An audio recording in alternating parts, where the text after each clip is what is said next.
te bénissons, Seigneur Jésus. Nous te rendons gloire, nous te rendons honneur. Tu es merveilleux, Seigneur.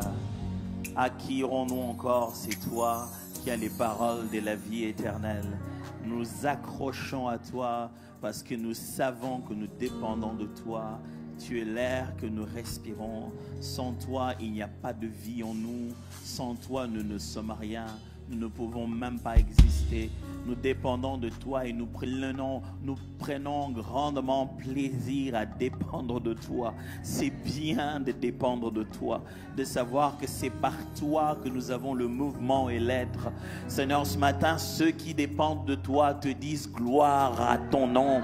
Nous te bénissons pour ton amour en notre faveur. Merci pour le précieux sacrifice à nous rattraper après nos bêtises, nos erreurs, nos confusions. Merci pour le sacrifice de Golgotha. Merci d'être venu pour mourir et d'avoir été à la croix pour cela. Merci pour la résurrection qui a fait que nous sommes aujourd'hui des personnes qui regardent l'avenir avec assurance. Il est mort, mais il est ressuscité en notre faveur. Reçois l'honneur, Jésus de Nazareth. Nous te glorifions ce matin. Ce matin est à toi gloire et honneur.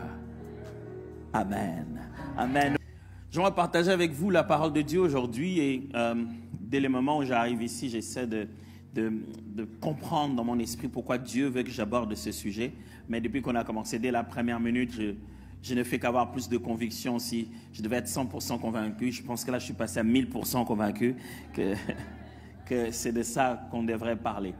Parce que je me questionnais bien sur le fait qu'à un moment comme celui-ci, à une saison comme celle-ci dans votre église, je ne connais pas très bien la saison, mais je vois le mot gloire revenir plusieurs fois. Je me demandais pourquoi, où est-ce que je devais placer ce que je dois vous dire aujourd'hui. Je disais, Seigneur, est-ce que ce ne sont pas les genres d'enseignements qu'on donne à la veille de quelque chose, à la veille ou pendant la période où on est en train de passer à ça? Mais là, tout de suite, le Seigneur m'a dit la phrase, c'est pour la victoire que j'ai demandé que tu enseignes ça. Et donc, j'aimerais, même si le nom apparaîtra pour dire combat, sachez que je ne vous apprends pas le combat, je vous apprends la victoire. On va passer un petit moment pour parler un peu de la spiritualité du combat, ou je devrais dire de la spiritualité de notre victoire. La vie chrétienne, lorsqu'on utilise le mot combat spirituel, ça sort beaucoup de théories. Ça commence du réel jusqu'à un combat spirituel hollywoodien où les gens possédés montent sur des murs, ils tournent la tête à 360 degrés et la chair ne se coupe pas. Ouais, ils tournent la tête. On raconte même que la jeune fille qui avait fait le film Exorciste, elle a malheureusement dû se casser le dos, comme ça elle a dû rester pendant longtemps sans tourner parce que pour qu'elle fasse ces mouvements forts qu'elle faisait, on devait bloquer une partie de son corps en dessous du lit pour qu'elle bouge pour de vrai. Et à force de jouer au possédé, on dirait que le diable en a profité. Malheureusement, elle a vraiment dû se tordre le dos pendant un long moment. Aujourd'hui, quand on dit spiritualité ou combat spirituel ou la guerre spirituelle, il plaît au diable d'en faire une blague et d'en faire une réalité, comme j'allais dire, fantastique qui n'existe pas. Il est mieux pour Satan d'avoir l'impression de ne pas exister, comme ça il va bien. La base de l'ennemi, c'est qu'il est sournois, rusé. Le diable aime être à un endroit sans qu'on l'appelle Satan. Quand personne l'appelle par son vrai nom, il va bien. D'ailleurs, dans tous les cas, le mot Satan n'est pas un nom propre, c'est une façon de composer un nom. En fait, le mot Satan dans la Bible apparaît chaque fois avec un article. C'est vrai que nous, en français, on ne le voit pas, mais on devrait chaque fois les traduire le Satan. Et ce n'est pas vraiment une façon pour Dieu de nommer cette créature, mais de nommer ce qu'elle est devenue. Vous connaissez son nom, Lucifer, mais après, il est devenu le Satan, c'est-à-dire l'opposant, l'adversaire. Et Jésus-Christ, dans la parole, nous montre chaque fois qu'on a cette guerre, ce combat spirituel qui est tout autour de nous. Mais aussi, lorsqu'on se met à parler du combat spirituel, deux fois, ça éveille dans certaines assemblées beaucoup plus de peur que de confiance. Quand on commence à dire combat spirituel, les gens se disent, ils n'arrivent même plus à dormir.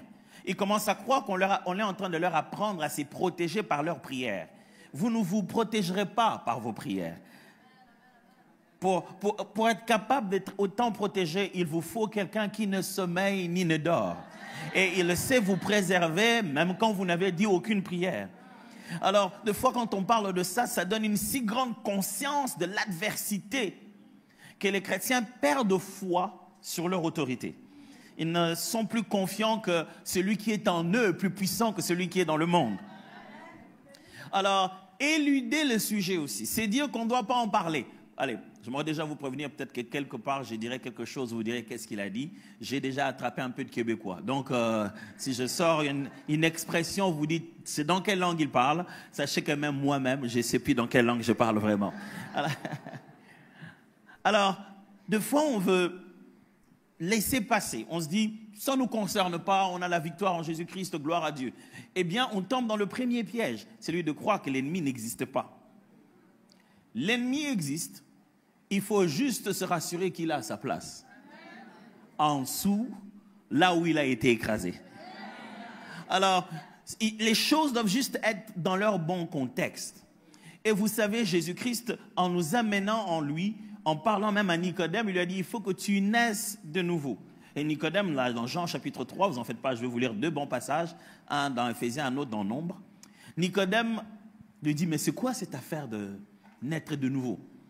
Il dit, bah, toi qui es docteur de la loi, tu ne connais pas ces choses. Vous savez, Jésus, il était incroyable. Il parle à un docteur de la loi, et puis il dit, mais ah tiens, Nicodème, vraiment toi, tu ne connais pas ça. Il faut beaucoup d'humilité pour parler avec Jésus. Il dit, ah mais Nicodème, je pensais que toi, normalement, tu n'es pas censé savoir des choses comme ça. Et Nicodème lui pose la question du genre, est-ce qu'il faut qu'on rentre dans le sein de nos mères? Nicodème, il est prêt à rentrer dans le sein de sa mère. Vous imaginez, il s'est dit, tout ce que, la possibilité qui me reste, c'est celle-là. Mais Jésus lui dit, il fallait naître de nouveau. Ça voulait dire naître de nouveau et naître d'esprit.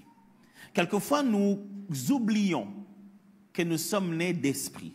Nous pensons que nous sommes nés d'une nouvelle moralité.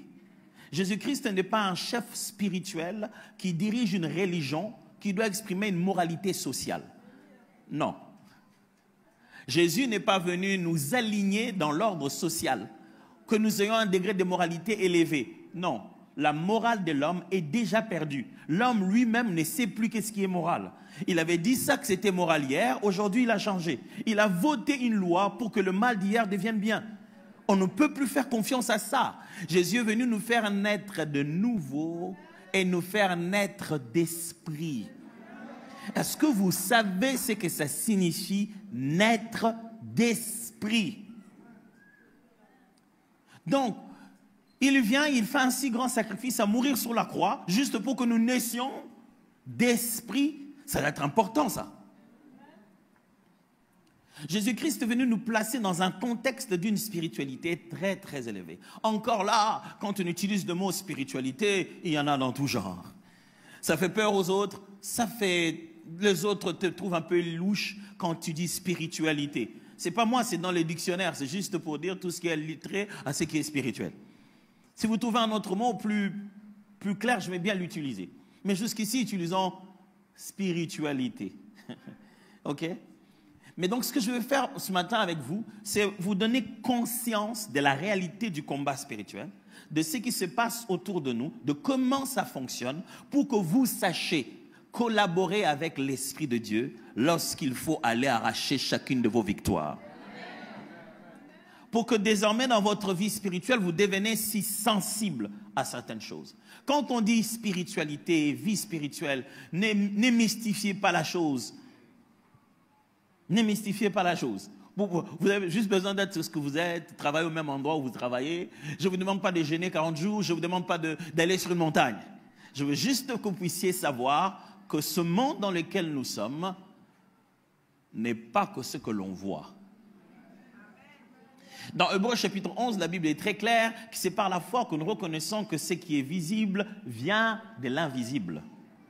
De sorte que ce que nous touchons, nous vivons aujourd'hui, vient de l'immatériel. À la base, vous devez être capable de croire et d'accepter que le spirituel, quoique invisible, n'est pas immatériel.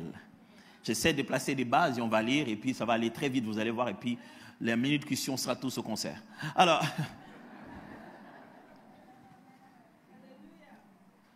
ce qui est spirituel, quoique de fois invisible, n'est pas immatériel.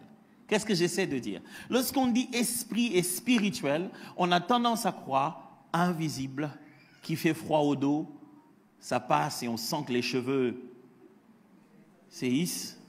Encore, il faudra encore les avoir. D'abord, les cheveux, si on n'en a pas, on ne sent rien alors. Non, non, c'est pas ça du tout. Quand on dit spirituel encore, on se dit... Vous savez, des fois, on pense que quand c'est spirituel, il doit y avoir une petite musique qui vient derrière, genre... Vous savez, cette musique-là.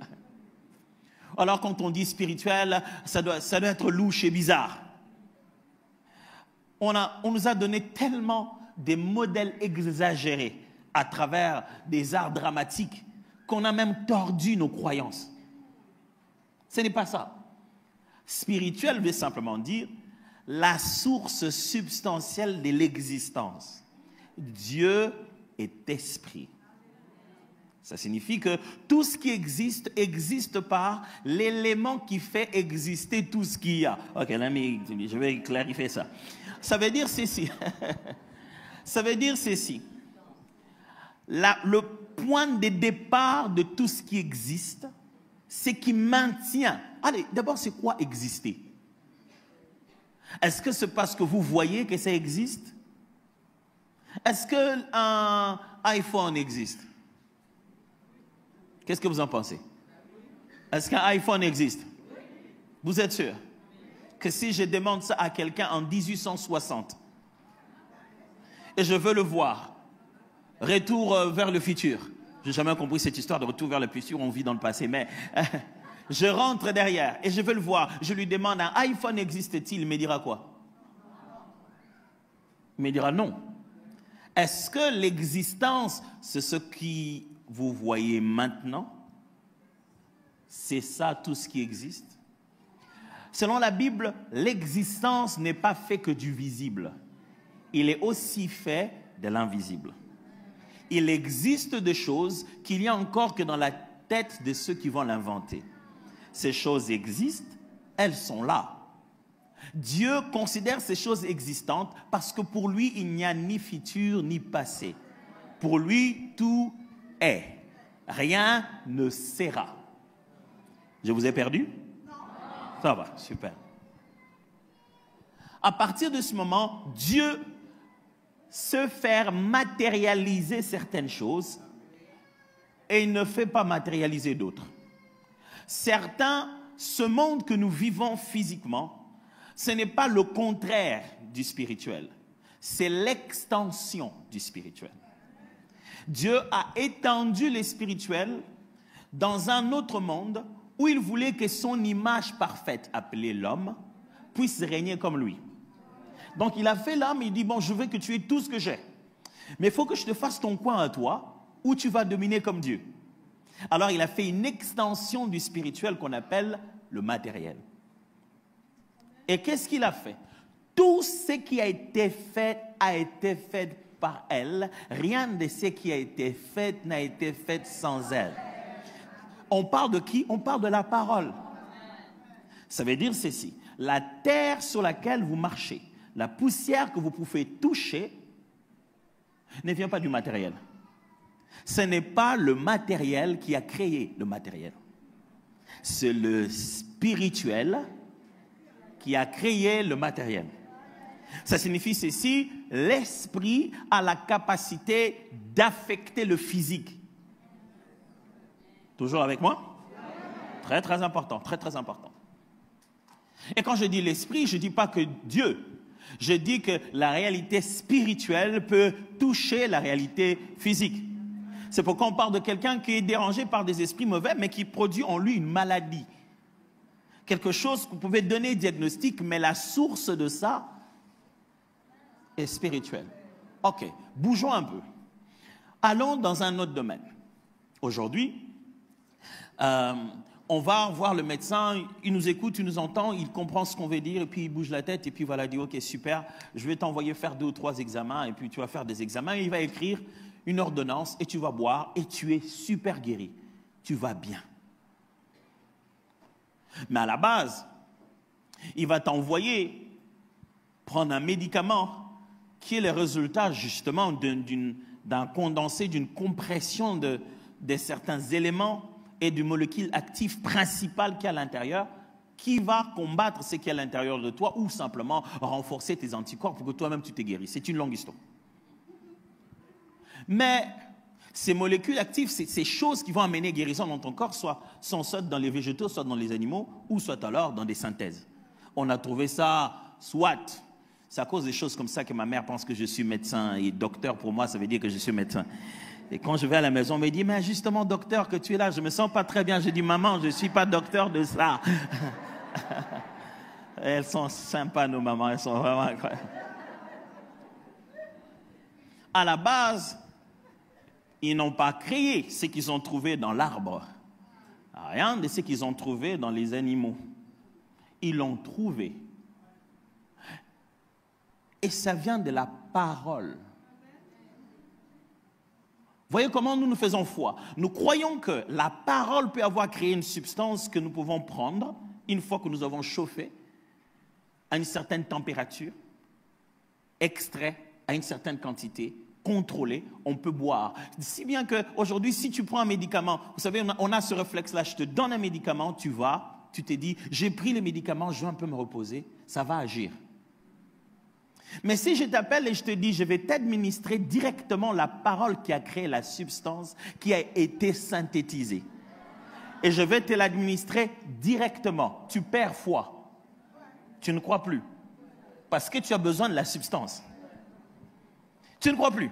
Mais à la base, ce qui a créé la substance, c'est le spirituel qui a matérialisé ça. Si bien que c'est encore le spirituel, une œuvre d'esprit que l'être humain a fait scientifiquement pour combiner. Ce que tu vas boire là est la combinaison de la parole de Dieu, de l'Esprit de Dieu, de l'intelligence humaine. Mais la substance est devenue ta foi. Nous avons renversé la façon de voir la spiritualité chrétienne.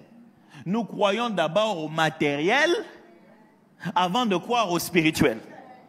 On veut d'abord voir pour croire. C'est l'inverse. C'est ce que l'on croit que l'on voit. C'est ce que l'on croit qui se manifeste. Donc, dans les quelques minutes qui me restent, je vais peut-être vous embrouiller. Si je ne l'ai pas déjà fait entre-temps. Je vais peut-être vous étirer. Je vais peut-être vous allez peut-être me contredire pendant que je parlerai. On dit, moi je ne suis pas vraiment très d'accord. Mais après, quand vous rentrez à la maison et que vous avez mangé, pensez-y encore. Parce que ce que je vous dis, je ne l'ai pas inventé. Éphésiens chapitre 6, versets 12 à 13. Je vais lire la version seconde. Car nous n'avons pas à lutter contre la chair et le sang, mais contre les dominations,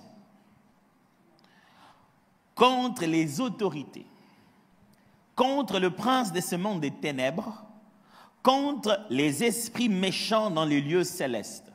Vous avez entendu notre combat? Alors, je vais vous annoncer, il va y avoir un combat entre celui qui porte la ceinture et son challenger. D'un côté du coin du ring se trouvent nous, enfants de Dieu remplis du Saint-Esprit, avec acclamation. De l'autre côté, nous allons combattre, non pas contre la chair et le sang, Du coup, on ne s'attend pas à voir quelqu'un venir. Parce que ça va être ni chair, ni sang. Je suis en train de vous lire un texte post-testamentaire, un texte qui se trouve après la croix de Golgotha. Alors, vous n'allez pas me dire, ça c'était quand Jésus n'était pas mort. Je suis en train de vous lire un texte après que Jésus soit mort, ressuscité, écrit par les disciples, l'apôtre Paul, sur le terrain, l'envoyant aux pharisiens, plutôt aux Éphésiens. Donc, je vous lis un texte qui nous va vraiment très bien. De l'autre côté, pas contre la chair ni le sang, mais contre les dominations. C'est quoi les dominations? Contre les autorités, contre les princes de ce monde des ténèbres. What? Il n'y en a pas un seul, il y en a plusieurs, les princes. Il y a un monde des ténèbres. Alors, ce n'est pas le monde des ténèbres qu'il y a dans le film de Thor. Pourquoi j'ai dit ça? Parce qu'après, les termes s'empruntent. Et ça s'utilise là-dehors. Et quand on lit la Bible, on commence à lire la Bible après avoir regardé la télé, au lieu de regarder la télé après avoir lu la Bible. Et ça nous embrouille dans le texte. 13. C'est pourquoi prenez toutes les armes de Dieu afin de pouvoir résister dans les mauvais jours et tenir ferme après avoir tout surmonté. Ça, c'est un bon texte. C'est-à-dire, même si la liste est longue, on va tout surmonter. Ce qui préoccupe Paul, c'est après. Après les avoir battus, il veut qu'on reste en bonne santé. Il veut qu'après qu'on ait fini le combat, on garde notre bonne santé. La parole de Dieu est intéressante. Laissez-moi vous lire la même chose dans la version parole vivante. Comme ça, principauté, autorité, ça va devenir un peu plus clair. Et je précise, je n'ai pas encore écrit des versions des Bibles. Donc, ce n'est pas moi qui invente tout ça. Toujours le même texte, version parole vivante. Car ce n'est pas seulement notre combat à nous qu'il s'agit. Nous n'avons pas à lutter uniquement contre notre nature terrestre, ni contre des simples ennemis mortels. Ça devient intéressant, ça. Mais contre les puissances occultes. Contre une organisation spirituelle satanique, contre les dictateurs invisibles qui, dans les ténèbres, veulent contrôler et régir notre monde, contre la légion des esprits démoniaques dans les sphères surnaturelles, véritables agents du quartier général du mal. Moi, j'allais utiliser ces termes, vous allez dire que j'ai exagéré. Verset 13. Voilà pourquoi il vous faut endosser toute l'armure divine afin de pouvoir tenir bon au mauvais jour, de faire usage de tout l'équipement que Dieu vous a offert, que Dieu vous offre, et de faire tout ce qui est possible, si vous voulez, repousser les attaques, remporter la victoire sur tous les ennemis et rester maître de la place. Intéressant. Des fois, on n'a pas besoin de faire de commentaires de la Bible, il suffit juste de la lire. Maintenant, avec ces textes, je crois qu'on peut partager les mêmes termes. Les termes deviennent clairs. On ne l'invente pas, il existe bien une organisation spirituelle satanique. Il existe bien des dictateurs qui, dans l'invisible, veulent gérer notre monde. Il existe bien des puissances occultes. Et ce ne sont pas des théories de complot, bien avant YouTube. J'insiste parce que la force de l'ennemi, c'est de banaliser sa position. Comme ça, vous ne pouvez pas croire à ça. Je vous lis un autre texte. Nombre, chapitre 22, versets 1 à 13. Une assez belle lecture, comme il n'en arrive que dans la Bible. Hein. La Bible, il y a des fois où les ânesses parlent, les ânes parlent. C'est la Bible. Nous, on n'arrive pas à croire ça jusqu'à ce qu'on fasse en intelligence artificielle. Alors là. 22. 1. Les enfants d'Israël partirent et campèrent dans les plaines des Moab, au-delà du Jourdain, vis-à-vis de Jéricho. Balak, fils de Tsippor, vit tout ce qu'Israël avait fait aux Amoréens. Moab fut très effrayé en face d'un peuple aussi nombreux. Il fut saisi des terreurs en face des enfants d'Israël. Vous voyez dans quoi nous sommes? On est dans une histoire de guerre.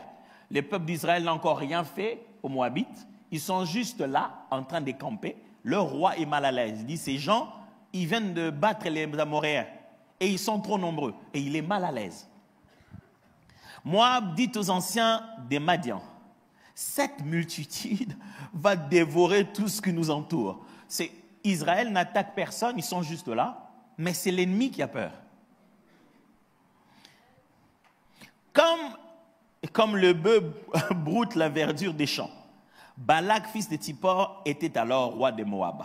Le roi, il s'est dit, ces gens sont trop nombreux, ils vont nous brouter comme la vache broute l'herbe. Imaginez à quel point ils ont peur. Imaginez à quel point l'adversaire a peur. On n'a même pas engagé de bataille. 5. Il envoya des messagers auprès de Balaam, fils de Béor, à Pétor sur le fleuve, dans le pays des fils de son peuple, afin de l'appeler et de lui dire.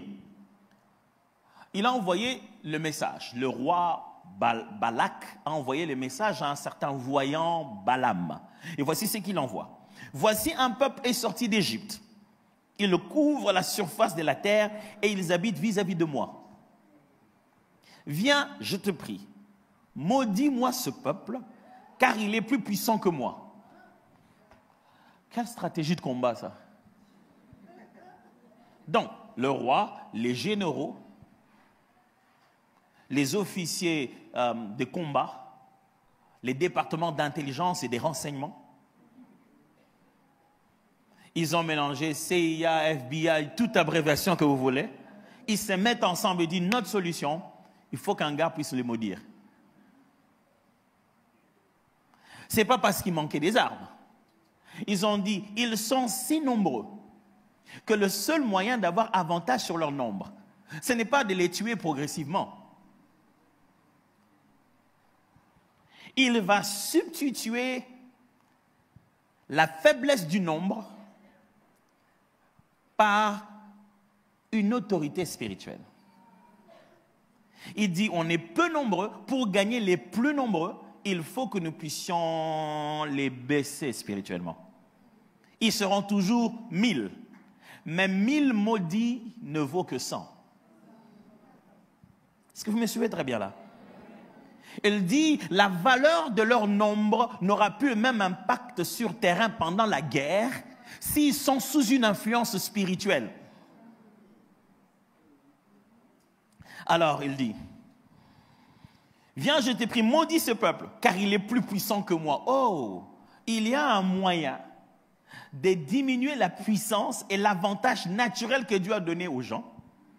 La personne est naturellement puissante parce qu'ils sont plus nombreux. On peut rendre un peuple puissant faible. Et il sait quoi faire, et il a appelé celui qui fait ça. Il dit, peut-être ainsi pourrais-je le battre et les chasserai-je du pays, car je sais que celui que tu bénis est béni, et que celui que tu maudis est maudit. Wow. Il ne parle pas à Dieu.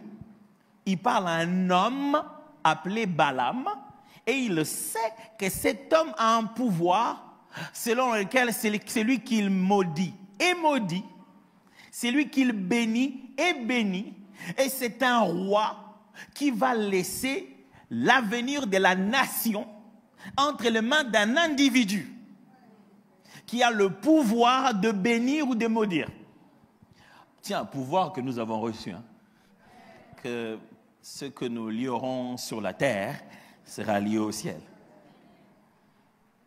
Les anciens de Moab et les anciens de Madian partirent, ayant avec eux des présents pour le devin. Ah, ils ont emmené des offrandes. Ils arrivèrent auprès de Balaam et lui rapportèrent les paroles de Balak. Balaam leur dit, passez ici la nuit et je vous donnerai réponse, d'après ce que l'Éternel me dira. Et les chefs de Moab restèrent chez Balaam. Dieu vint à Balaam et dit, qui sont ces hommes que tu as chez toi? Vous savez, Dieu, il est des fois très théâtral. Hein? Dieu vient la nuit, il parle à Balaam. Il dit, c'est qui dort chez toi ici aujourd'hui à la maison? Comme s'il ne sait pas.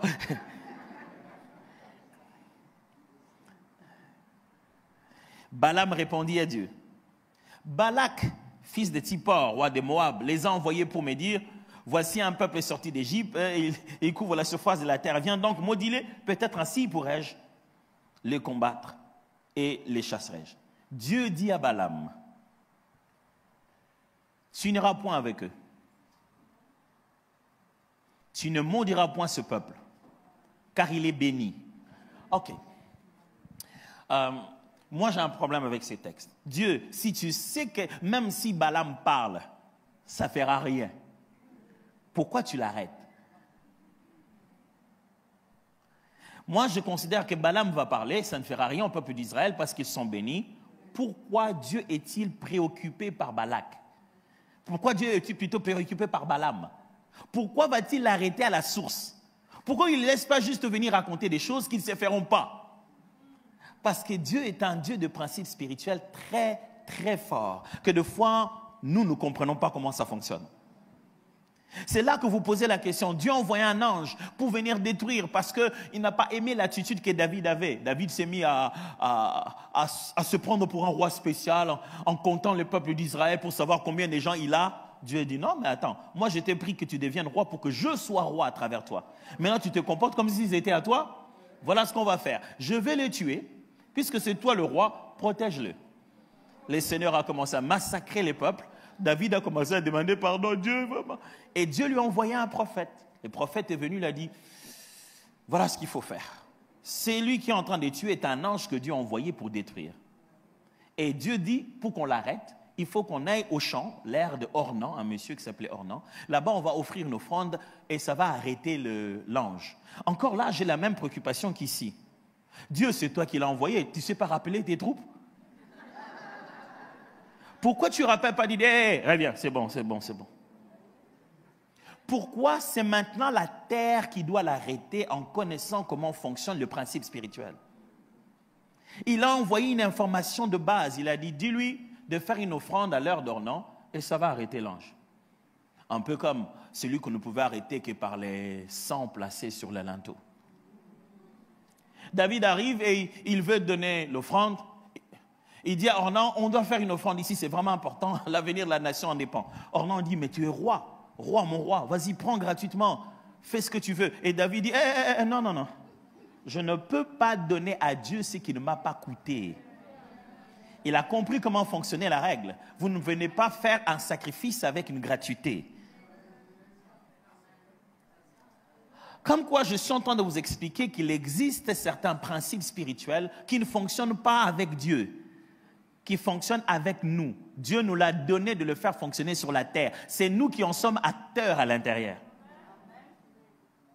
Alors Dieu dit, j'ai donné à ce jeune homme-là, Balaam, le pouvoir de maudire et de bénir. Maintenant, on est allé le voir, il l'a. Je ne veux pas qu'il l'utilise mal. Donc, je dois arrêter Balaam. Il dit, ne va pas avec eux. Parce que ce peuple-là, il est béni. Tu ne dois pas aller les maudire. Balaam s'est levé le matin, il dit au chef de Balak, allez dans votre pays, car l'Éternel refuse de me laisser aller avec vous. Vous connaissez l'histoire, hein? Après, ils ont changé de présent. Ils l'ont corrompu autrement. Il a commencé à sentir dans son cœur, peut-être que Dieu veut que je parte. Jusqu'à ce que Dieu lui a dit, et quoi, tu veux partir? Pars alors. Pendant qu'il part, il se rend compte que l'animal, la monture sur laquelle il était, ne faisait que le cogner. Il s'est levé, il a commencé à tabasser l'animal. L'animal dit, ah tiens, de tout le temps que j'étais avec toi, est-ce que je t'ai déjà fait ça? Quand un animal te parle, normalement, tu cries. Mais Balaam, il est à l'aise. Il dit, mais si j'avais une épée, j'allais te tuer. L'animal lui dit, mais écoute, maître, je t'ai jamais fait ça. Parce que je vois des choses que tu ne vois pas. Parce qu'il y avait une ange avec une épée déjà préparée à aller faire du mal s'il continue à partir. Dieu, pourquoi tu es jusque sur le point de vouloir tuer Balaam pendant que tu n'as qu'à rendre sa malédiction sans effet? Aujourd'hui, c'est juste d'abord pour bien vous faire réfléchir ça très très bien dans la tête. Je vais dire certaines vérités au sujet de la réalité du combat spirituel et on va prier. Vous l'aurez compris, et ça c'est une affirmation de base que j'aimerais faire avant tout. À travers ces textes, de combat. Je l'ai choisi, celui de l'Ancien Testament, pour illustrer très bien ce que Paul essaie d'expliquer dans Éphésiens. Vous êtes dans un contexte de combat dans l'Ancien Testament, mais vous voyez la dimension spirituelle dans un combat physique. À travers ce combat, vous voyez que la guerre n'est pas au niveau du corps. Même dans l'Ancien Testament, on savait qu'il n'y a pas à combattre avec la chair et le sang. Même derrière la chair et le sang se trouve une spiritualité à combattre. Ils allaient faire une guerre avec les épées, mais il a eu d'abord besoin d'avoir plus de meilleurs angles, gagner de l'avantage dans la dimension spirituelle de la chose. Mais comme vous l'avez vu là, et comme ça se montre partout dans la Bible, je vais commencer par cette affirmation parce qu'elle est très très importante. Sachez-le bien les amis, l'ennemi nous combat parce qu'il craint notre force. C'est parce qu'il le craint ce que nous représentons. Le diable ne te combat pas parce qu'il a juste la capacité d'écraser tout ce qui passe devant lui. C'est par peur, c'est par terreur qu'il réagit. Comme Balak a regardé, il a dit, ce peuple nombreux, il va nous massacrer. Le diable est hanté par l'image des possibilités, des choses que nous pouvons le faire. Pour quelqu'un qui a déjà eu un souvenir d'une tête écrasée en public, quand il voit venir les gens de la même race, il dégaine en premier. Même quand il nous voit passer au cours de la rue, on passe, on n'a rien fait à personne, on ne fait que passer, il dit, ces gens je les connais, qui passent comme ça, après ils vont me laisser une cicatrice. Frères et sœurs, tu n'es pas dérangé parce que tu es faible. Tu es dérangé parce que tu as quelque chose. Écoute-moi, si tu as l'impression que... Pourquoi c'est si dur comme ça, Seigneur? Pourquoi c'est si dur? C'est si dur parce que tu es si fort, parce que tu es si puissant. Ce genre de choses n'arrivent qu'aux gens de ta catégorie à toi.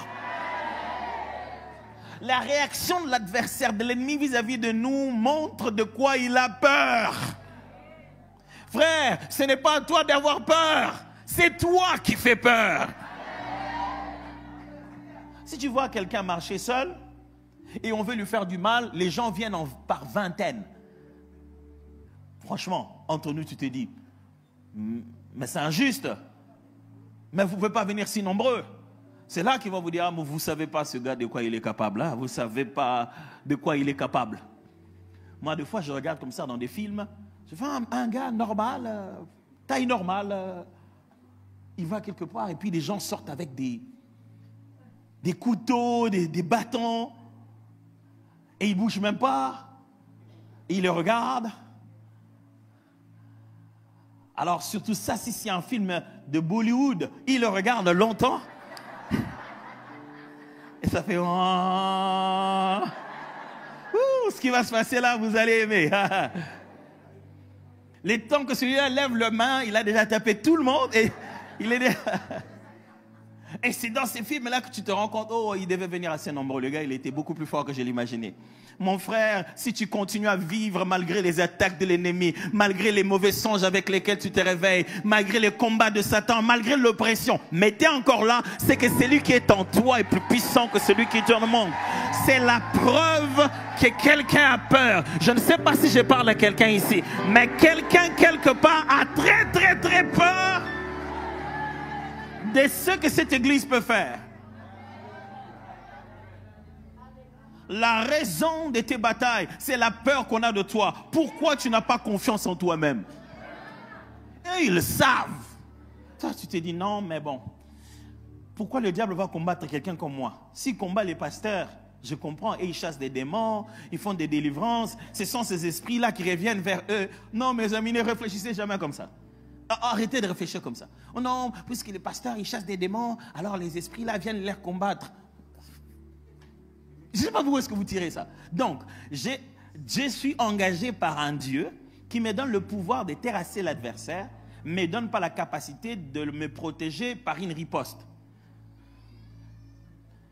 Ça, c'est un mauvais contrat. Tu me donnes le moyen d'aller exploser et tu ne garantis pas ma famille. La bombe que j'ai explosée chez l'adversaire ne marche pas quand je suis chez moi. Donc, tu me donnes la capacité d'attaquer l'adversaire et non pas la corde des anges pour prendre soin des miens. Ça, ce n'est pas biblique. Non, que le diable arrête de vous faire croire que non, les démons que nous chassons reviennent chez nous pour faire quoi que ce soit. Ils ne reviennent pas. Ils ne reviennent pas. Ils savent comment ils vont souffrir. Quand ils reviennent, je vous assure, nous sommes surprotégés. Je ne sais pas de quoi vous parlez. Mais moi, je ne veux pas me pavaner dans le monde à me battre contre des esprits en me disant que mes enfants là-bas sont en danger. Ils sont en danger de quoi? De quoi? Il ne sommeille ni ne dort celui qui garde Israël. Vous pensez que là où moi je le suis parce que je suis qui? Frères et sœurs, ce n'est pas parce que vous êtes celui qui prie le plus longtemps que le diable va... Vous savez, il y a des gens qui disent, je ne dérange pas Satan, il ne me dérange pas. Mauvaise nouvelle. Non, il y a des gens qui disent, moi je ne prie pas beaucoup, je ne vois pas ce que le diable va faire avec ma vie. Mauvaise nouvelle. En fait, le diable n'a pas d'autre travail. Il est à temps plein à être Satan. Donc tout ce qu'il sait faire... Donc il n'y a pas un moment où le diable dit, je fais autre chose, je ne te dérange pas. Non, quand il se réveille le matin, il est déjà diable. Donc il n'y a rien que tu fasses toi pour l'énerver, plus. Et comme ça, il s'est dit, lui... Il prie beaucoup, je vais l'attaquer. C'est ça son truc, lui. C'est ça son truc. Et le diable ne se fatigue pas. Jésus regarde et dit, celle-ci est une fille d'Abraham que le diable a attachée pendant autant d'années. 23 ans, 32 ans. Jésus rencontrait des gens avec ces cas comme ça. Et le diable ne se fatigue pas. Il dit, bon, ça fait quand même 12 ans que je suis dans sa vie. Je vais aller voir ailleurs. Non. Il peut passer toute ta vie avec toi, en train de te rendre la vie difficile. Mais Jésus est venu mourant à la croix pour nous donner le pouvoir de pouvoir nous débarrasser une bonne fois pour toutes d'une chose pareille. Ça ne demande pas que tu sois intercesseur à l'église. À tous ceux qui l'ont reçu, à ceux qui croient en son nom, il leur a donné ce pouvoir-là, le pouvoir de devenir enfant de Dieu. Ça ne demande pas à ce que tu sois converti il y a 10 ans. Le moment où tu dis oui à Jésus, il t'enrôle dans l'armée la plus puissante. La puissance n'est pas dans ton ancienneté, elle est dans le pouvoir du nom de Jésus de Nazareth.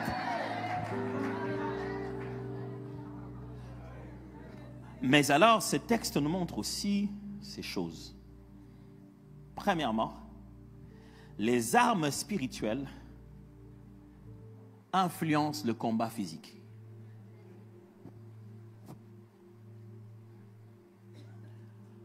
Les armes spirituelles influencent même le combat physique. C'est ce que ce texte nous montre.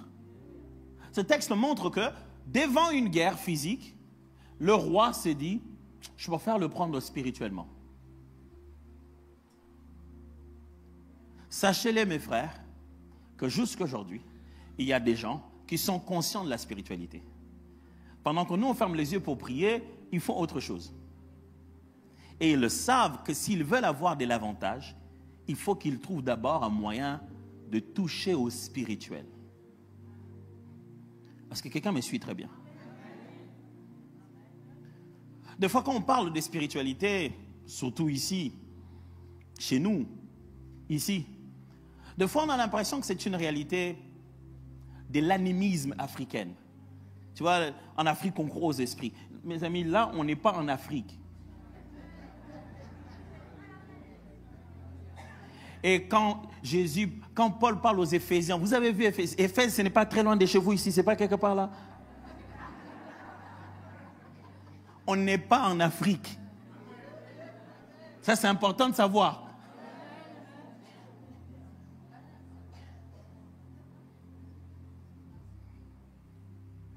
Ce n'est pas par manque de développement, parce que la science n'a pas beaucoup évolué. Aujourd'hui encore, on continue à croire que la forme d'intelligence primitive est beaucoup plus élevée que celle d'aujourd'hui. Que les gens de structure, que les gens qui nous ont précédés ont bâti sans les moyens que nous avons. On se pose la question, avec quelle forme d'intelligence ils ont bâti ça? Ce n'est pas parce qu'ils étaient moins intelligents. Tout ce que nous avons aujourd'hui, c'est eux qui ont inventé. Nous avons fait progresser leurs initiatives. Donc, ce qui est spirituel est réel. Vous savez, avec la spiritualité, le problème c'est quoi? Même si vous ne croyez pas que ça existe, vous la subissez. Même si vous ne croyez pas à ça, vous subissez. Vous ne croyez pas qu'il y a réchauffement climatique? Vous allez voir quand vous allez transpirer.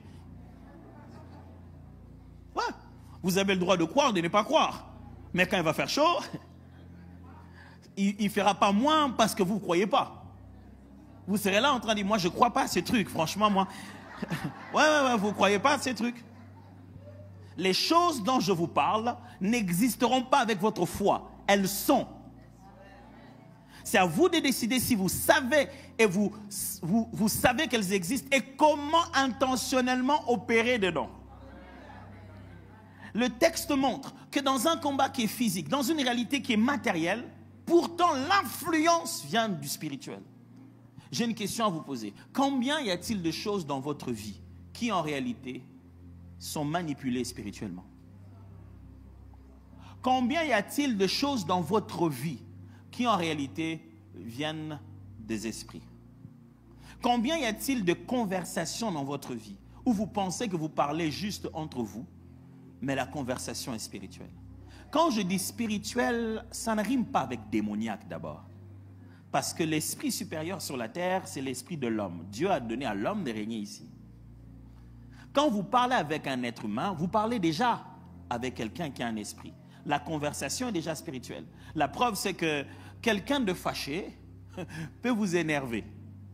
Il a préparé d'utiliser, vous vous souvenez, ce qui a créé tout sur la terre, c'était quoi encore déjà? La parole, un attribut que Dieu a donné qu'à l'être humain, pour être capable d'affecter le monde spirituel. Un homme, par une conversation, par la parole, peut te transférer ses états d'esprit. Tu es venu souriant et il t'a donné 3-4 mots. Tu as explosé. Quand je parle des spirituels, je parle d'interaction d'esprit. Et je ne parle pas d'abord de démoniaque. Mais alors, d'autres vont puiser justement dans les mauvaises sources. Des mauvaises sources spirituelles. Et veulent contrôler notre monde. Je vous ai dit. Il y a des gens qui veulent nous contrôler. Ils ne veulent plus te faire que de la publicité. Il veut être garanti que quand il va montrer son histoire, toi tu vas acheter. Il ne veut plus parier si tu pourras ou pas acheter. Il veut avoir le pouvoir de te faire faire ce qu'il veut. Et pour ça, il va voir l'ennemi. Il dit, comment je peux faire pour leur faire vendre ce que je veux, faire passer tout ce que je veux, leur faire comprendre tout ce que je veux. D'autres vont voir le diable, il dit, Satan, comment je peux faire pour devenir riche?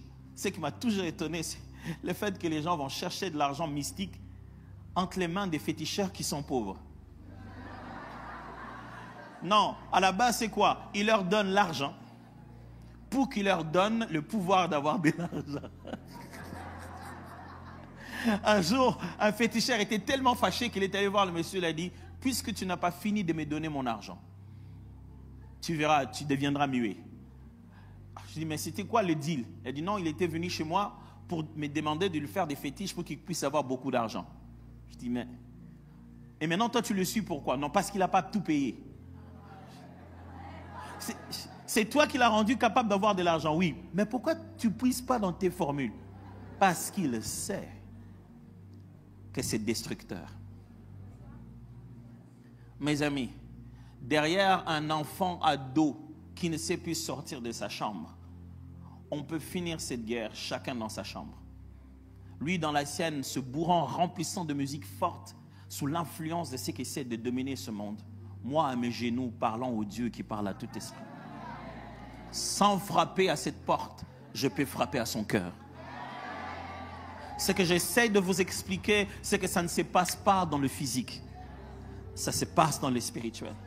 Comment ça se passe dans le spirituel? Voici rapidement comment ça se passe. 1. Il y a 2 adversaires. Pourquoi il ne fait que dire de 1? Il ne dit jamais de 2. Comme ça, vous avez l'impression que ça n'avance pas. Non. Il y a 2 adversaires. Si ça s'appelle un combat spirituel, c'est qu'il y a 2 opposants. N'est-ce pas? Il y a 2 adversaires. Nous, au fond, nous ne sommes pas d'adversaires. Nous ne sommes pas adversaires à qui que ce soit. Mais c'est les gens qui sont adversaires à nous. Souvenez-vous, nous, on ne veut pas de combat, c'est eux qui ont peur.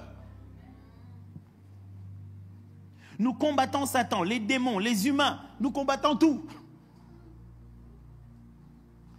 Pas parce que nous, on veut aller chercher des problèmes. Mais parce qu'eux, ils ne sont pas à l'aise de nous voir comme ça. Frère, j'aimerais le répéter. Nous ne sommes pas dans un combat spirituel parce qu'on a cherché des problèmes aux gens. Ne pense pas que moins tu en cherches, moins tu en auras. Non. Il est de la nature de l'adversité du diable, du monde, des êtres humains d'être en combat avec nous. Même quand tu auras tenté d'être gentil avec tout le monde, ta gentillesse sera la raison de ton combat. On dira, il est trop gentil pour qu'il se... Je ne sais pas, vous avez déjà vu cette image? Moi, je vis ça sur Internet. Il y a une image d'un couple qui était dans 4-5 positions différentes, mais les gens n'étaient jamais contents. Je ne sais pas si vous avez vu ça. C'était un couple avec, je pense une âne. Hein, et quand il marchait, et l'animal était là, et les gens se plaignaient, ils disent vraiment, quel gâchis. Ils pouvaient monter dessus pour aller plus vite. Après, la femme s'est mise dessus et l'homme était en bas. Et donc la femme était dessus sur l'animal. On a dit, quelle femme, elle domine son mari. Elle est sur l'année et le mari. Et puis le mari est descendu, la femme est descendue, le mari était déçu, il a dit, quel macho, sa femme souffre sur le soleil. Et puis après, ils se sont mis tous deux sur l'animal, on dit, pauvre bête. Regarde comment on entend. Mes amis, ça ne dépend pas de vous. Vous aurez bien souhaité que votre enfant que vous avez élevé chez vous fasse une carrière sans faute. Mais l'ennemi en a contre lui. Vous regardez un enfant, vous dites, Dieu, qu'est-ce qu'il a fait au monde? Il n'a besoin de rien faire. C'est qu'est-ce que le monde lui est en train de lui faire? Est-ce que tu es là à rester passif, à voir le monde lui faire ça? Ou tu comprends comment fonctionnent les réalités spirituelles et tu sais arrêter cette affaire-là au plus vite? Donc, sachez-les, si ça s'appelle combat, c'est qu'il y a deux adversaires. Et il y a deux camps qui s'opposent. Deuxièmement, enfin, je suis arrivé à un deuxièmement. S'il y a deux adversaires, si ça s'appelle combat, deuxièmement, c'est qu'il y a un terrain. C'est-à-dire, il y a un lieu de bataille. Où est-ce qu'on se bat? Si on doit se battre, vous devez le savoir, si on doit se battre, il faut qu'il y ait un terrain. Il faut qu'il y ait un lieu de combat.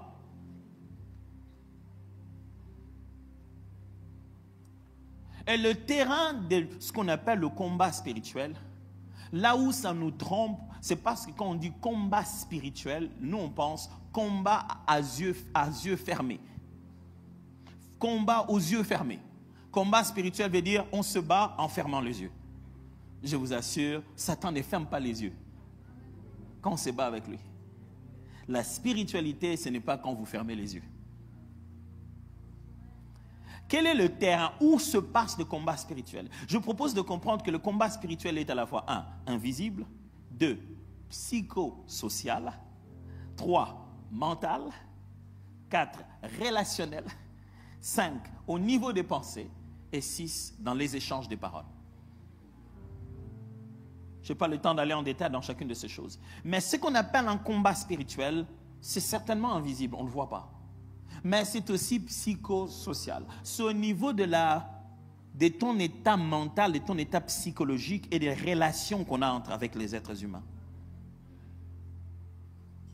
Quand le diable te combat, ça ne veut pas dire qu'il va nécessairement parler dans ta tête. Quand le diable, l'ennemi est en train de se battre contre toi, pourquoi il veut te mettre dans un mauvais mood? Pourquoi le diable veut t'énerver? Pourquoi il veut t'attrister?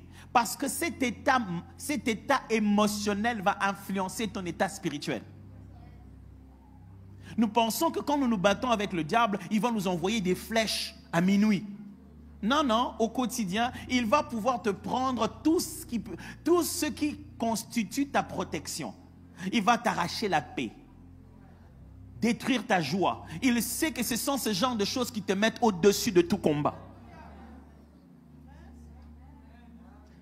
Alors, quand quelqu'un essaie de t'arracher ta joie, vois au-delà de ça. Jésus était capable de regarder son disciple Pierre, le regarder très bien et dit, arrière de moi Satan.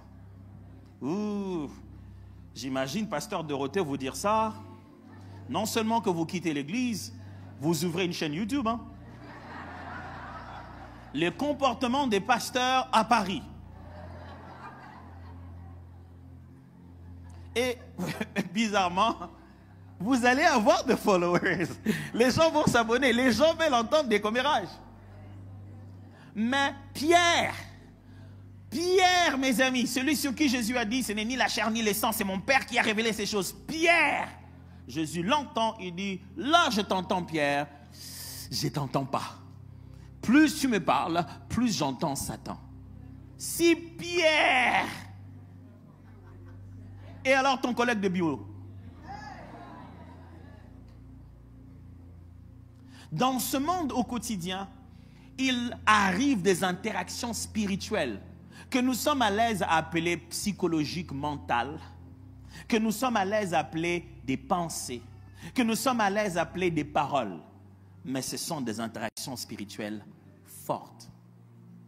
Je ne sais pas pourquoi, on est à l'aise de croire que voilà, on l'a certainement ensorcelé. Vous savez qu'est-ce qu'on fait? Qu'est-ce que c'est qu'ensorceler? Ensorceler, c'est faire une incantation où on prononce des paroles sur quelqu'un. Des paroles, mes amis. Des paroles. On a pris un objet, on a placé sur cet objet-là un élément de ton ADN, un élément qui est touché à toi plus proche, et à partir de ce moment, on conditionne cet objet, ça devient toi, et on commence à dire des paroles. Des paroles. Mes amis, même eux, dans l'autre camp, ils utilisent que des paroles. Vous voulez utiliser quoi? Le terrain où se passe la guerre spirituelle, ce sont les conversations de tout le jour, les rencontres de tout le jour, l'état de ton esprit, ces petites pensées que tu développes à force d'être exposé à ça. Troisièmement, s'il y a combat spirituel, c'est qu'il y a des armes. Il y a une façon de se armer pour faire ce combat. Si c'est la boxe, on s'arme de nos poings. Mais s'il y a combat spirituel, ça veut dire qu'il doit y avoir des armes capables de toucher dans chaque camp. Toujours avec moi? Alors, je vais vous donner une très belle illustration.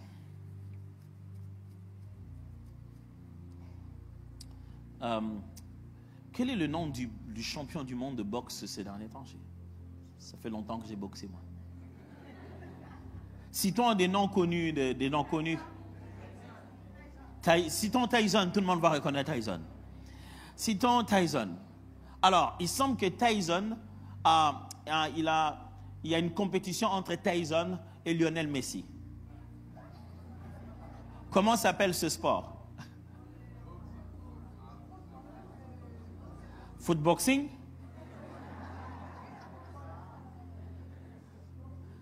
Vous voyez ce qui se passe dans votre tête? Ça veut dire que vous avez deux personnes de deux disciplines différentes. Donc, Lionel Messi vient avec son ballon de foot, Tyson vient avec ses poings.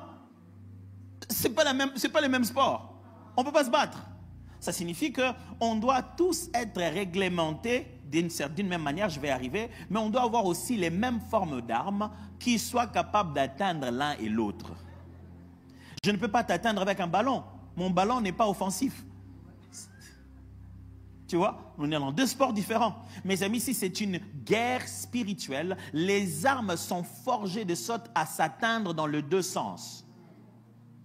Alors, si vous croyez, non, ça c'est Satan qui a fait ça. Si vous croyez, ah ça c'est l'ennemi, ça c'est spirituel. Si vous croyez que la spiritualité de l'adversaire peut vous atteindre, croyez que la vôtre peut l'atteindre. Si on ne peut pas s'atteindre, ce n'est plus une guerre, ce n'est plus un combat spirituel, on ne peut pas savoir qui a gagné. Sachez que quand vous parlez dans votre chambre et que vous déclarez les puissants noms de Jésus, sans avoir rien ressenti, quelqu'un ailleurs ressent quelque chose. Parce que toi, tu ne vois pas ce qu'ils font quand toi tu ressens ce que tu ressens. De la même manière, eux, ils ne voient pas non plus ce que toi tu fais chez toi. Sache-les qu'ils ressentent quelque chose. Et puis, s'il y a des armes dont je ne veux pas parler aujourd'hui, malheureusement, s'il y a des armes, il y a aussi des normes. Je viens de le dire. On ne peut pas dire à la fin que quelqu'un a gagné s'il n'y a pas de règles communes. Parce qu'après un match entre Tyson et Messi, qui a gagné? Messi sortirait peut-être là-bas, complètement défoncé. Autant qu'il aura dribblé Tyson. Il y en a qu'un qui ira à l'hôpital. Hein? Et on sait qui c'est. On ne se sera pas battu selon les normes. Dieu qui est le maître de tout esprit, c'est lui qui a établi les normes. Les normes d'une spiritualité telle que un ange envoyé par Dieu comme Gabriel peut être arrêté et emprisonné par le prince de Perse et être libéré par Michael. Je ne sais pas si vous comprenez de quoi il parle. Je n'invente rien de tout ça. Rien, c'est dans le livre de Daniel. Lorsque Daniel a tellement attendu l'ange et que l'ange Gabriel vient lui dire, il dit, tu sais, je t'ai venu à longtemps, hein, mais quand je venais, il y avait le prince de Perse ici, il parle d'un autre esprit, d'un autre ange déchu, qui m'avait emprisonné. C'est-à-dire un ange déchu peut passer par des principes qui lui a donné de l'avantage sur un ange de Dieu. Je ne sais pas si vous suivez très bien ce que ça explique. Et ça lui a donné de l'avantage au point de tenir emprisonné un ange qui est venu de Dieu. Et dans ce même univers, un autre ange vient de Dieu et libère celui-là. Et il va continuer sa mission. Mes frères, il se passe des choses que nous ne voyons pas. Et il y a des normes qui doivent être respectées dans les deux sens. Sinon, ça ne va pas marcher.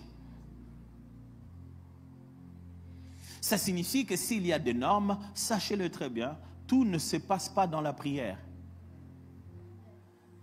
La spiritualité chrétienne, ce n'est pas quand vous fermez les yeux. Et j'aimerais insister sur ça.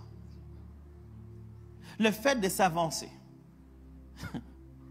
de prendre un pain complètement sec et juste une petite portion seulement, ça peut sembler symboliquement intéressant. Et on nous a dit, c'est la chair et c'est le sang de Jésus. On boit ça parce que Jésus est mort à la croix. Vous me direz que vous avez raté quand même un épisode. On ne boit pas ça parce que Jésus est mort à la croix. Jésus a institué cela avant de mourir. Il n'était pas encore mort qu'il leur a dit, prenez ceci et mon corps. Et écoutez ce qu'il dit, que je donne pour vous. Mon sang, il n'est pas encore mort. Jésus aura institué la Sainte Seine après sa mort. Je comprendrai qu'il a symbolisé son sang. Mais s'il l'institue avant, il est en train de poser un geste d'une spiritualité très élevée. Que vous ne pouvez pas juste vous dire, ben moi je peux m'en passer, je n'ai pas faim. Ce n'est pas une question d'avoir faim. S'il nous demande de faire ça, il nous demande de consommer dans le visible quelque chose qui renforce une réalité spirituelle dans notre esprit. Ce que tu obtiens par la Sainte Seine, tu l'obtiens nullement d'une autre manière. Je ne sais pas si je me fais comprendre. Il n'y a pas de substitution dans le principe spirituel. Ce qui marche par la prière, marche par la prière. Ce qui marche par l'offrande, marche par l'offrande. Si bien que Dieu dit, cet ange va massacrer les gens, ne me priez pas. Prenez le sang. Mettez sur vos linteaux. Toi, tu te dis, mais Seigneur, moi, je suis un homme de foi. Je crois à un Dieu puissant. L'ange là ne me fera rien. Le Dieu puissant a dit, prenez le sang, mettez sur les linteaux. Non, mais moi, je crois que Dieu est un Dieu qui visite les gens. Quand Dieu, on n'a pas besoin d'autre chose. Le Dieu tout-puissant a dit, prenez le sang, mettez sur les linteaux. La spiritualité a ses normes. Ce n'est pas de la science, ce n'est pas de la morale, c'est de la spiritualité. Ça peut sembler banal, contradictoire et même refusé par l'homme charnel. Il peut même penser que c'est qu'est-ce que ça vaut? Qui d'entre nous ne sait pas que l'argent que nous donnons comme offrande, Dieu ne le bouffe pas? Vous ne l'avez jamais rencontré dans un supermarché, hein? Il dit, ah tiens, ben, je suis en train de dépenser l'argent que vous m'avez donné, tu vois l'argent. Vous pensez que c'est quoi? C'est inventé par les églises pour se faire les poches? Quelle est l'offrande de la Bible que vous avez vu Dieu consommer? Jamais? C'est toujours les gens qui brûlaient ça. C'est toujours les hommes qui amenaient ça, qui les brûlaient. Pourquoi il les brûlait? Il les brûlait pour dire qu'on ne peut plus rien en faire. On l'a sacrifié à ta gloire. On l'a donné. Ça sort de notre possession. Ça devient tout à toi. Si vous voulez, on peut brûler vos billets des banques. Hein, pour que vous soyez vraiment sûr que ça part chez Dieu. Mais seulement, vous devez savoir qu'on brûlera une partie. Parce qu'il faut couper une partie pour le sacrificateur, couper une partie pour le fonctionnement du temple. Donc, qu'est-ce qu'on fait? Pourquoi je vous dis ça? Vous êtes en face d'un principe spirituel, mais le monde vous montrera tous les côtés matériels de la chose. Et vous ne comprendrez plus que vous êtes en train de faire fonctionner une spiritualité. Votre cœur va être rempli d'égoïsme et vous ne voyez plus où se trouve la spiritualité de la chose. Mais qu'est-ce qu'il y a de spirituel dans le pain là qu'on a mangé? Qu'est-ce qu'il y a de spirituel dans les mains que vous levez là, tout à l'heure? Ça ne va même pas aller au ciel, les mains là. Frère, c'est spirituel. Vous êtes dans une autre réalité. Il faut respecter les principes et les normes de comment ça fonctionne spirituellement. Mais pourquoi il faut imposer les mains aux malades? Pourquoi il ne faut pas imposer la tête? Pourquoi dans le corps humain, l'organe de transmission spirituelle est la main?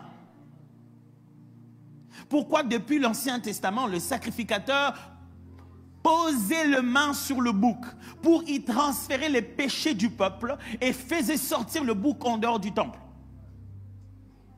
On n'a pas inventé ces choses. C'est comme ça spirituellement. N'essayez pas de tenter le côté scientifique de la chose. On parle d'un autre sport. Ne jouez pas au football pendant que l'ennemi est Mike Tyson. Ça, c'est les chrétiens d'aujourd'hui. L'ennemi entre, il est bien préparé. Nous, on vient avec un ballon, on se met à jouer. Non, mais voilà, mais vous savez quand même, on est chrétien, mais il faut avoir les deux pieds sur terre. Reste planté sur terre. Moi, je me prépare à aller au ciel. Je comprends que ces choses qu'on voit sur terre fonctionnent avec une certaine forme de spiritualité. Et vous savez, ceux qui fonctionnent avec cette spiritualité donnent de meilleurs noms. D'autres beaux noms que vous aimez. Ces noms-là, vous les acceptez. Vous dites que non, mais ça c'est pas spirituel. Ça c'est normal. Qu'est-ce qui est normal? Non, ça c'est normal. C'est bien qu'aujourd'hui, quand il faut expliquer à quelqu'un la profondeur de certaines vérités bibliques, il faut t'y prendre scientifiquement, il va mieux accepter. Si je lui dis qu'à tous ceux qui l'ont reçu, ils sont nés de nouveau, ils peuvent transmettre une nouvelle sémence en eux, c'est qu'ils sont devenus, c'est ce qu'ils donneront à leurs enfants. Ça, vous n'êtes pas à l'aise. Mais si je vous explique l'épigénétique, ça, vous croyez. Il faut juste changer de jargon pour que je dise la même chose. Ou bien vous voulez croire au Créateur, ou vous voulez voir ce que l'homme a découvert de ce que Dieu a déjà fait. Quand l'homme découvre, vous dites « Ah, c'est réel ».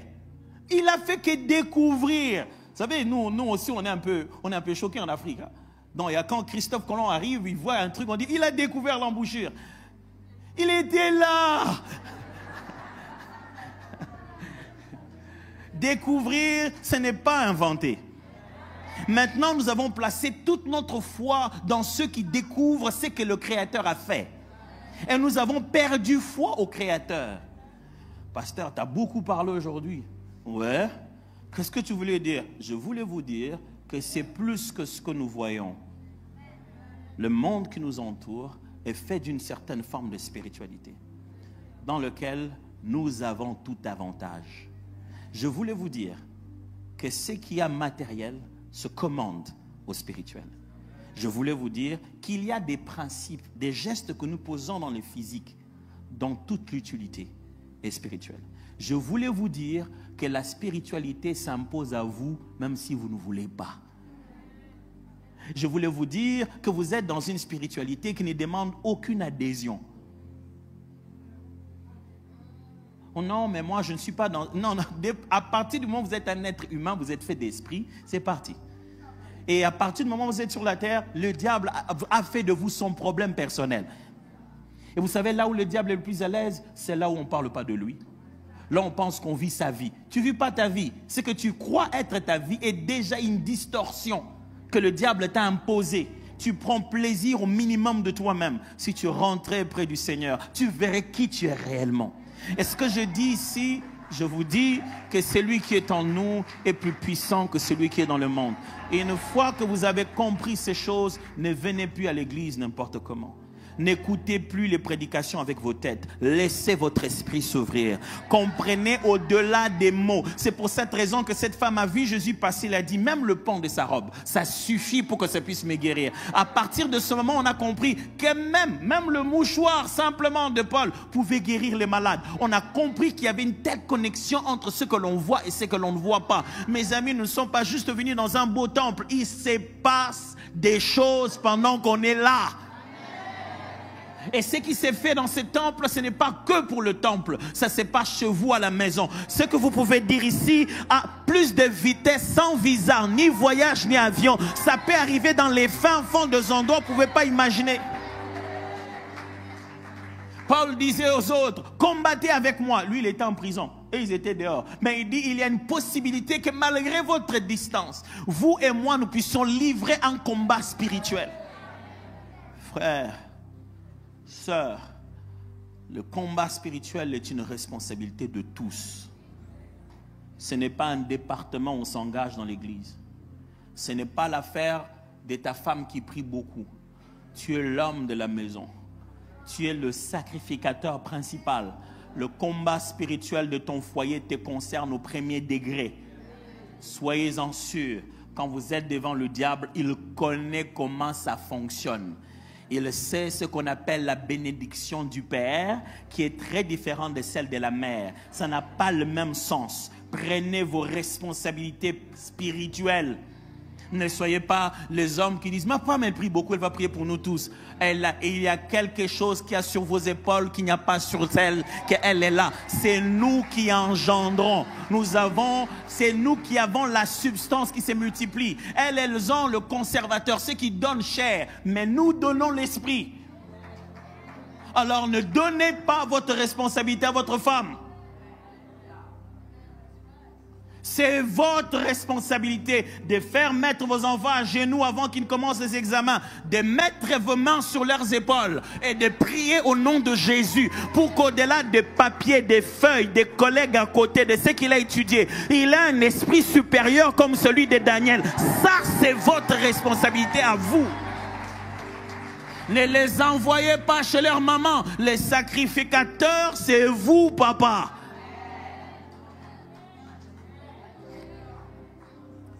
C'est de ça que je parle. Prions.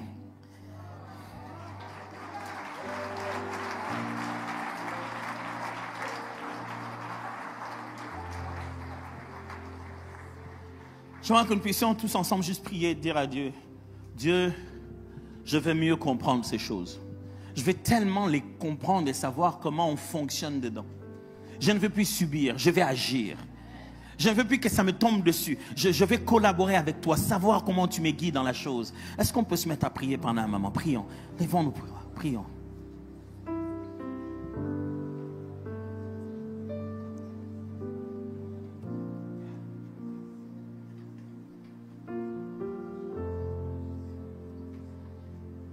Saint, éternel, à qui a fait ciel et terre.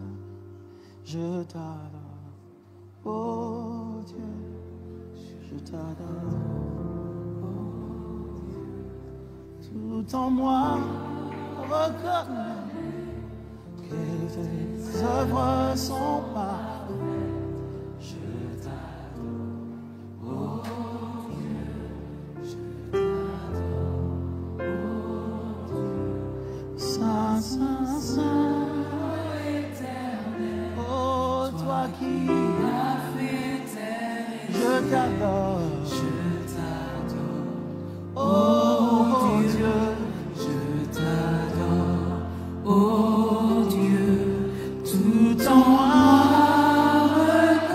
reconnaît que tes œuvres sont parfaites, moi je t'adore, oh Dieu.